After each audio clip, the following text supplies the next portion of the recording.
Note to the audience of DGP, these were real talks that occurred on May 12th, 2023. Konnichiwa, my beautiful otakus. Pause. I am Danny-kun, and you guys already clearly know that I am an otaku, as evidenced by the Japanese shirt I'm wearing, and it says Japan in Japanese on it. And never mind the fact that I am the most popular Daniel clone, not only on this platform, but also on TikTok. But anyway, that's besides the point. I'm gonna have these talks with the vintage friend. You see, ever since I discovered Sailor Moon, which was 2 months ago, starting in May, I had no idea that a 90s anime would be just as good as the modern ones. Not only that, but before Sailor Moon, I watched Cardcaptor Sakura, which is still visible on Netflix. This was when I found out,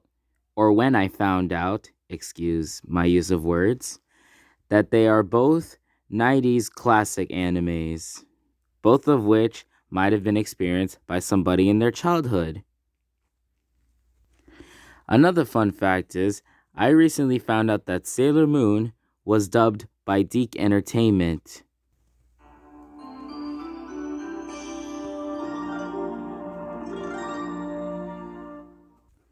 Yes, that is surprisingly correct.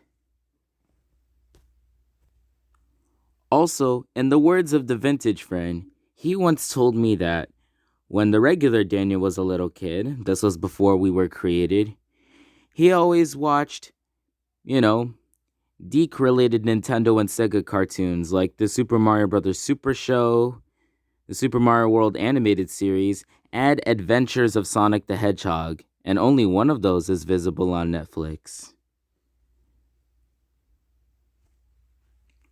I personally myself wasn't too much into nostalgia until I found out about Japan's post-war economic miracle.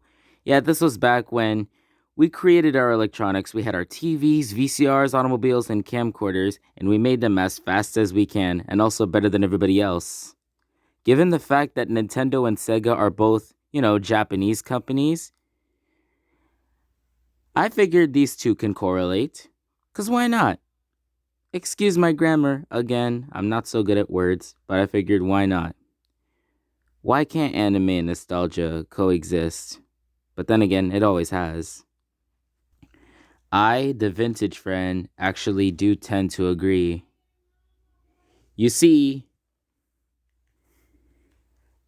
I like to think that Japan wouldn't have been what it is today if it weren't for our installation of democracy and us giving them the post-war economic miracle.